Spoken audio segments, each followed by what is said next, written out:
Scorpio, kung pinapanood mo ito, hindi ito aksidente. Dinala ka rito ng universo para sa isang dahilan. Matagal ka nang naghihintay, umaasa, at nagdarasal para sa isang senyales, at ito na yon. Lahat ng nawala sa'yo, bawat luhang pumatak, bawat gabing walang tulog hindi kailanman nasayang.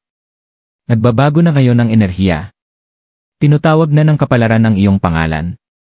Sa mga susunod na sandali, maintindihan mo kung bakit pinaghintay ka ng universo, at kung anong biyaya ang sa wakas ay paparating sa'yo. Kaya huwag mong laktawan ang mensaheng ito. Dahil kapag narinig mo ito, may magigising sa kaibuturan ng iyong pagkatao, at hindi na muling magiging pareho ang iyong buhay.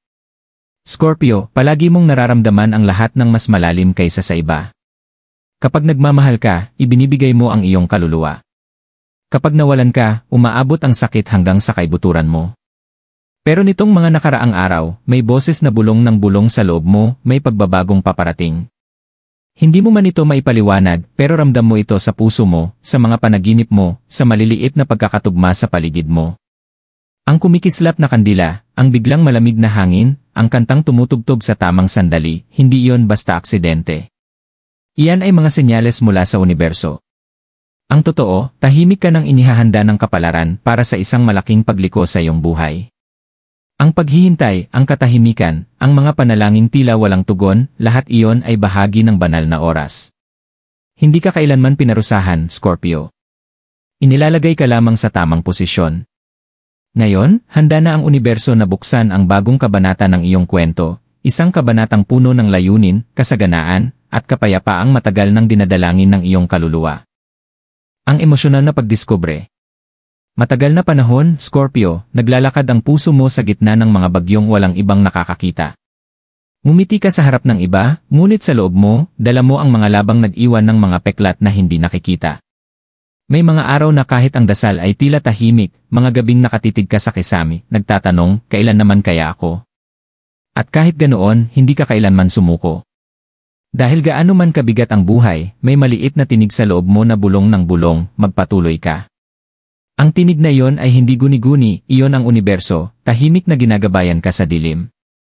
Alam mo, Scorpio, kapag tila walang gumagalaw sa buhay mo, hindi ibig sabihin nakalimutan ka na.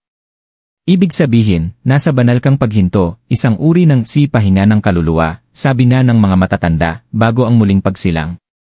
Akala mo walang nangyayari, pero sa totoo lang, tahimik na inaayos ng universo ang lahat sa likod ng tabing. Nararamdaman mong iniwan ka noong umalis ang mga tao, noong nawala ang mga pagkakataon, noong nagsara ang mga pintuang hindi mo maintindihan kung bakit.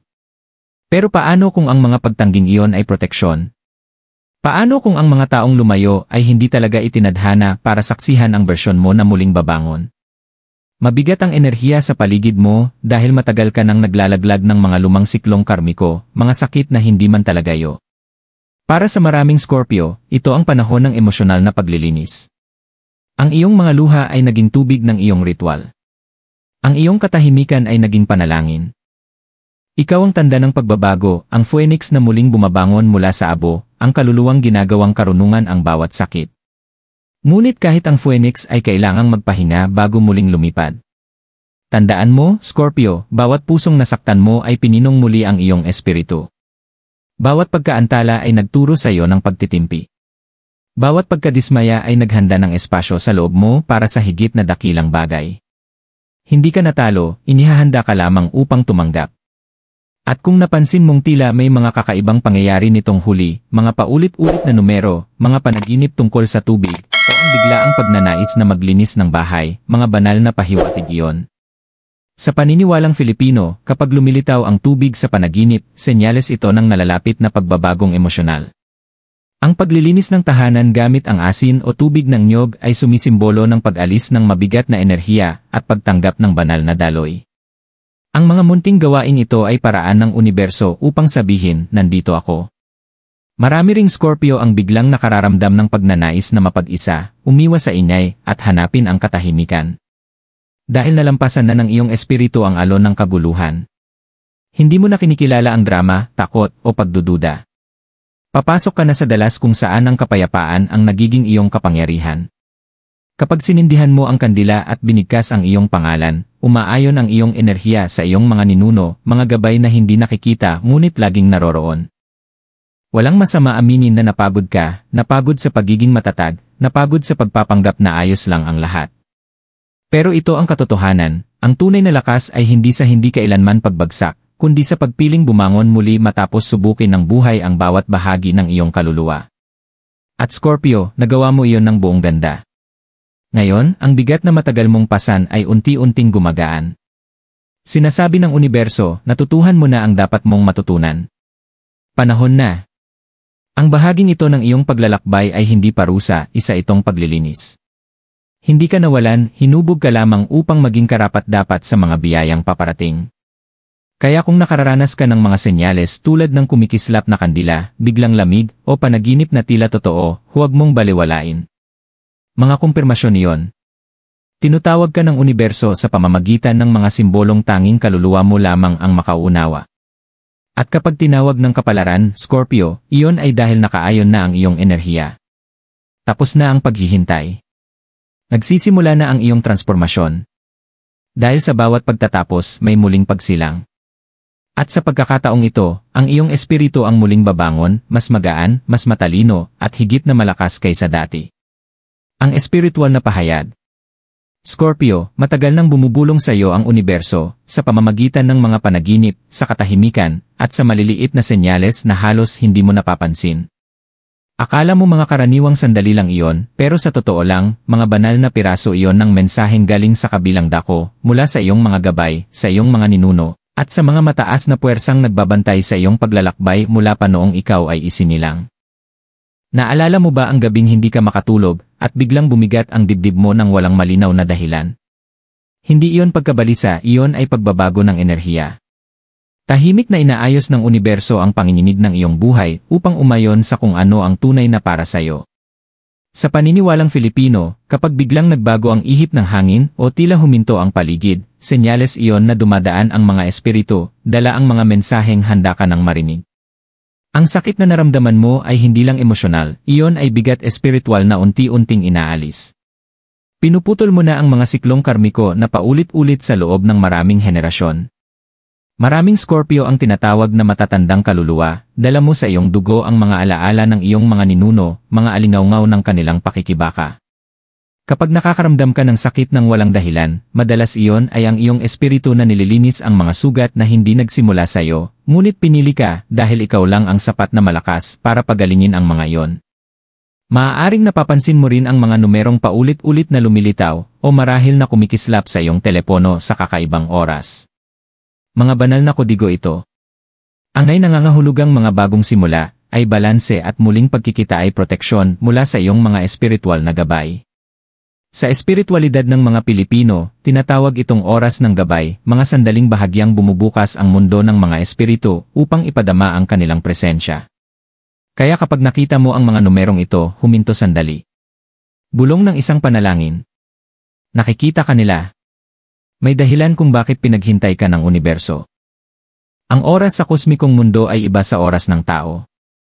Ang tinatawag mong pagkaantala ay banal na koreografiya, mga biyayang inaayos sa likod ng tabing upang sa pagdating nito, hindi ito mawawala o masisira. Kaya dati nagsasara ang mga pinto, hindi dahil para sa iba, kundi dahil hindi iyon ang iyong landas. Ngayon, ang tamang pinto ay bumubukas, at malalaman mo iyon dahil magbubukas ito ng madali, walang pilitan, walang habulan, walang pagdududa. Makinig ng mabuti, Scorpio, ang mga taong lumisan sa buhay mo ay umalis upang magbigay daan sa katotohanan. Ang mga bagay na nawala ay naglinis ng daan para sa kung ano ang totoo. Ang bawat panalangin tila walang tugon ay isang pagliko patungo sa mas magandang kapalaran.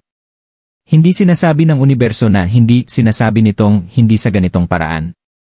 Iyan ang banal na sikreto ng tamang oras. At nitong mga nakaraang araw, tinatawag ng iyong enerhiya ang paglilinis. Kapag mabigat ang katawan at tila tahimik ang tahanan, panahon na para palayain ang daloy.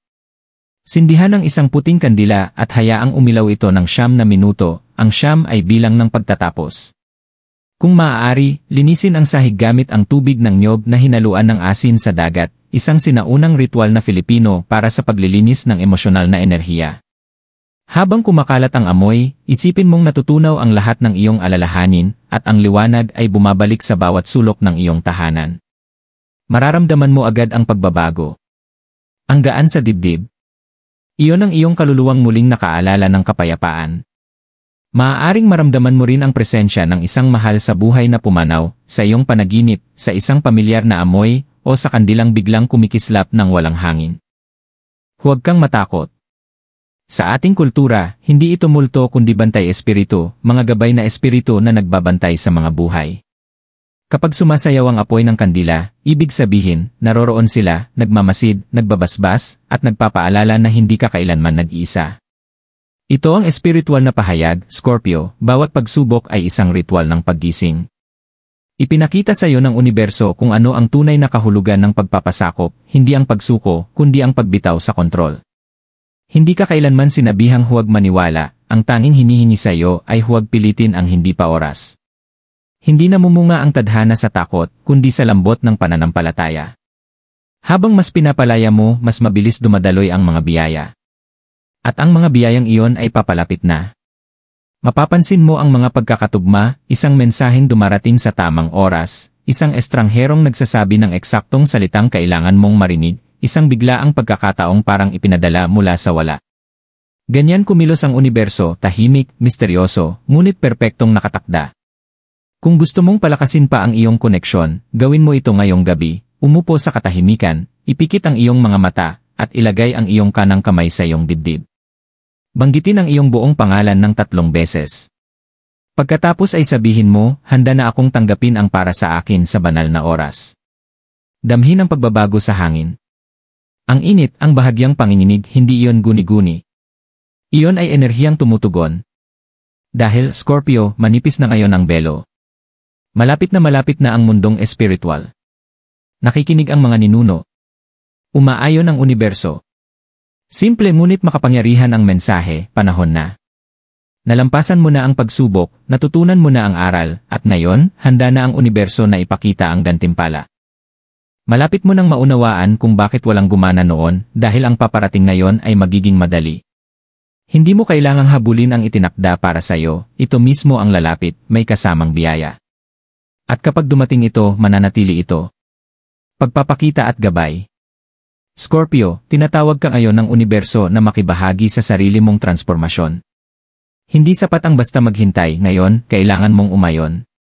Ang pagmamanifest ay hindi mahika na walang galaw, ito ay pananampalatayang sinasabayan ng daloy. Naibigay na ang mga senyales, at nakaayon na sa pabor mo ang kapalaran.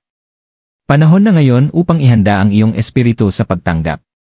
Marahil ay napapansin mong nagbabago ang iyong enerhiya tuwing nag-iba ang buwan. Dahil ang mga Scorpio ay pinamumunuan ng pagbabago at pinalalakas ng buwan ang iyong intuisyon. Sa paniniwalang Filipino, ang bagong buwan ay panahon ng pagtatanim ng mga espiritual na binhi, samantalang ang kabilugan ng buwan ay oras ng pagpapakawala at pasasalamat. Kaya sa susunod na pagsikat ng buwan, ibulong mo sa hangin ang iyong mga hangarin. Sabihin ito ng marahan na parang kausap ang ihip ng hangin. Handa na akong tumanggap. Tiwala ako sa aking banal na landas. Ang nakatakda para sa akin ay hindi kailanman lilipas. May dalang enerhiya ang iyong mga salita, Scorpio. Sa ating kultura, tinatawag itong dasal na may damdamin, panalangin mula sa puso. Kapag ganito kang manalangin, nakikinig ang langit. Ang panginginig ng iyong tinig ay umaabot lampas sa mundong ito, at sinasagot ito ng iyong mga ninuno sa pamamagitan ng mga pagpapala. Nagsisimula ang landas ng pagmamanifest sa paglilinis. Kumuha ng mangkok ng tubig, lagyan ito ng isang kurot ng asin, at ilagay sa tabi ng iyong bintana magdamag. Sa umaga, ang tubig na iyon ay sumisipsip ng mabigat na enerhiya, ibuhos ito sa lupa at sabihin, pinalalaya ko ang mga bagay na hindi na para sa akin. Simple ngunit makapangyarihan ang gawain ito. Ipinapahayag nito sa universo na handa ka nang gumawa ng espasyo para sa mga bagong simula. Pagkatapos, hugasan mo ang iyong mga kamay sa umaagos na tubig. Damhin ang lamig na dumadaloy sa iyong mga daliri. Sa mga pamahiing Filipino, ang paghuhugas ng kamay matapos manalangin o umiyak ay tanda ng paglilinis, ng pisikal na pag-alis ng natitirang mabigat na enerhiya. Tandaan, kapag nililinis mo ang iyong katawan, nililinis mo rin ang iyong tadhana. Susunod, isulat mo sa isang maliit na papel ang iyong mga nais. Maging tiyak ngunit taos puso. Huwag lang isulat ang gusto mo, isulat mo ang kailangan ng iyong kaluluwa. Maaaring ito'y kapayapaan, kagalingan o tagumpay sa pag-ibig o kabuhayan. Tiklupin ito ng 3 beses, ilapit sa iyong puso at sabihin, Universo, iniaalay ko ang aking mga takot. Palitan mo ito ng pananampalataya. Ilalagay mo ang papel na ito sa ilalim ng puting kandila sa loob ng 9 na gabi. Sa bawat pagsindi tuwing gabi, isipin mong papalapit na sa iyo ang mga biyaya. Ang bilang na 9 ay may banal na kapangyarihan, sumisimbolo ito ng pagtatapos at sagradong pagsasara. Ang ritual na ito, na minana pa mula sa ating mga ninuno, ay pinaniniwala ang nagbubukas ng pintuang espiritual sa pagitan ng iyong mga hangarin at ng kanilang katuparan. Ngunit tandaan, Scorpio, ang katotohanan, ang pagmamanifest ay hindi tungkol sa kontrol, kundi sa pagpapakumbaba. Habang mas pinipilit mo, mas lumalayo ito. Ngunit sa sandaling bitawan mo at magtiwala sa banal na proseso, magsisimulang lumapit ang lahat ng bagay na hinahangad mo. May karunungan din sa mga elemento. Kapag umulan, huwag kang magtago, hayaang ilang patak ay dumikit sa iyong balat. Paniniwala ng ating mga ninuno na kapag umulan matapos ang panalangin, narinig ng langit ang iyong kahilingan. Kapag dumaan ang hangin sa iyong bintana, iyon ay hininga ng universo, nagbibigay ng bagong enerhiya sa iyong buhay. Kapag kumikislap ang apoy ng kandila, senyales iyon na malapit ang mga espiritu. Hindi nagsasalita ang kalikasan sa pamamagitan ng salita, kundi sa kilos at ang marunong nakikinig. Maraming Scorpio ang makakapansin ngayon ng mas malinaw na mga panaginip. Isa rin itong paraan ng gabay. Kapag nanaginip kang tumatawid sa tubig, simbolo ito ng espiritual na paglipat, ang lumang sarili mo'y naglalaho, at ang bago ay muling isinisilang. Kapag panaginip naman ay liwanag, ibig sabihin, malinaw na ang iyong kaluluwa. Magtabi ng kwaderno sa iyong tabi bago matulog. Sa umaga, isulat ang unang bagay na naalala mo. Sa paglipas ng panahon, makikita mo ang mga pattern, mga mensaheng nakatago sa anyo ng panaginip. Ang susi sa pagmamanifest, Scorpio, ay pagpapatuloy. Hindi ito tungkol sa isang ritual lamang at paghihintay. Ito ay tungkol sa araw-araw na pamumuhay ng may intensyon, sa pagsasalita ng mga biyaya sa iyong buhay, at paniniwala sa banal na oras kahit tila tahimik ang mundo. Bawat umaga, sabihin mo ng malakas ang panalangin ito. Hindi ako nanghuli sa buhay. Nasa tamang lugar ako kung saan ako kailangan ng universo. Pagkatapos, hawakan mo ang iyong dibdib at ibulong, nagpapasalamat ako sa mga biyayang paparating. Ang simpleng gawain ito ay nagbabago ng iyong enerhiya mula sa pag-aalala tungo sa pagkamangha, at ang universo ay mas mabilis tumugon sa pasasalamat kaysa sa takot. Maaaring maramdaman mong gusto mong muling lumapit sa kalikasan, maglakad ng nakapaa sa lupa, hawakan ng puno, o magsindi ng insenso sa pagsikat ng araw. Sa espiritualidad ng mga Pilipino, ito ay mga gawaing nag-ugat sa kaluluwa. Ipinapaalala nito na ang kasaganaan ay hindi malayo, nasa paligid mo na, naghihintay lamang na iyong kilalanin. At kung sakaling magduda ka, balikan mo kung gaano kalayo na ang iyong narating. Ang lakas na nagpanatili sa iyo sa gitna ng sakit, pagkalugi, at katahimikan, ang lakas na yon ay banal. Ikaw ang himala na nakaligtas sa unos. At ngayon, narito ka na, nasa pintuan ng iyong tagumpay. Hindi nagkakamali ang universo, Scorpio.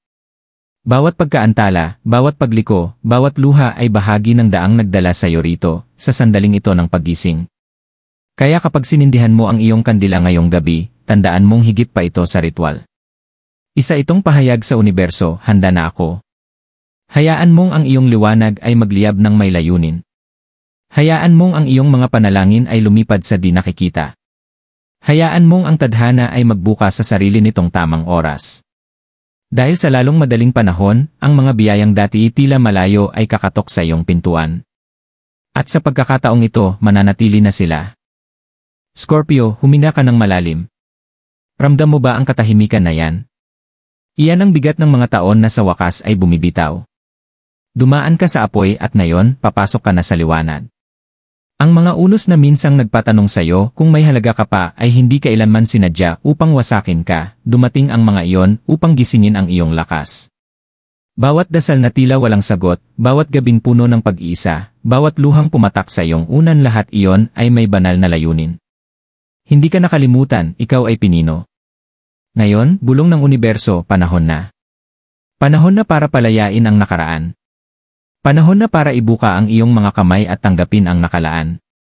Dahil ang paparating sa iyo ay hindi basta biyaya, ito ay banal na gantimpala. Ang mga pagpapalang minsang tila napakalayo ay kusang lalapit sa iyo ng may banayad na biyaya. Darating ang tamang mga tao, magbubukas ang mga pagkakataon, at sa wakas, mararamdaman mong permanente na ang iyong kapayapaan. Maaari mong mapansin isang umaga na tila mas magaan ang hangin o nawala na ang dating bigat sa iyong dibdib. Ganyan ang pakiramdam ng banal na oras, banayad, tahimik, ngunit makapangyarihan. At kapag dumating iyon, maintindihan mo na ang universo ay kailanman hindi nahuli. Lagi itong nasa tamang oras. Tandaan mo ito, Scorpio, lahat ng nawala sa iyo ay babalik, ngunit sa mas magandang anyo. Ang pag-ibig na totoo ay muling magtatagpo kapag parehong magaling na ang mga kaluluwa. Ang mga pagkakataong nakatakda para sa iyo ay hindi kailangang habulin, kusa itong dadaloy sa iyong buhay. Iyan ang mahika ng pagkakaayon. Mula sa araw na ito, lumakad ka ng may pananampalataya, hindi takot. Kapag bumulong ang pagdududa, sindihan mo ang kandila at pagmasdan ang apoy. Ipaalala nito sa iyo na kahit sa dilim, nananatiling matatag ang iyong liwanag. Kapag nag-aalangan ka, bigkasin mo ng marahan ang mga salitang ito. Alam ng universo ang aking pangalan. Tiwala ako sa plano. Handa na akong tumanggap. May kapangyarihan ang mga salitang ito dahil pinapalaya nila ang iyong pagtutol. Hindi mo kailangang malaman kung paano mangyayari ang lahat, sapat na ang magtiwala na mangyayari ito. At sa sandaling iyon ng pagbitaw, nagsisimula ang mga himala. Kaya ngayong gabi, habang ipinikit mo ang iyong mga mata, isipin mong napapaligiran ang iyong espiritu ng banayad na gintong liwanag. Iyon ang iyong banal na proteksyon. Iyon ang iyong mga ninuno, nakatayo sa iyong tabi, bumubulong ng mga pagpapala sa iyong mga panaginip. Nasaksihan nila ang iyong pakikibaka, at ngayon, inihahanda nila ang iyong gantimpala. Ginawa mo na ang iyong bahagi, Scorpio. Nagpagaling ka, naghintay, nanalangin at nagpasakop. Ngayon, panahon na ng universo. Hayaan mong kumilos ang tadhana sa sarili nitong ritmo. Hayaan mong dumating ang mga biyaya sa katahimikan. Hayaan mong mabuksan ang kwento sa paraang itinakda mula pa sa simula. Dahil ito na ang iyong panahon, hindi lang upang mabuhay, kundi upang muling bumangon. Sinasabi ng universo, panahon na. At ngayon, nagbubukas ang kapalaran.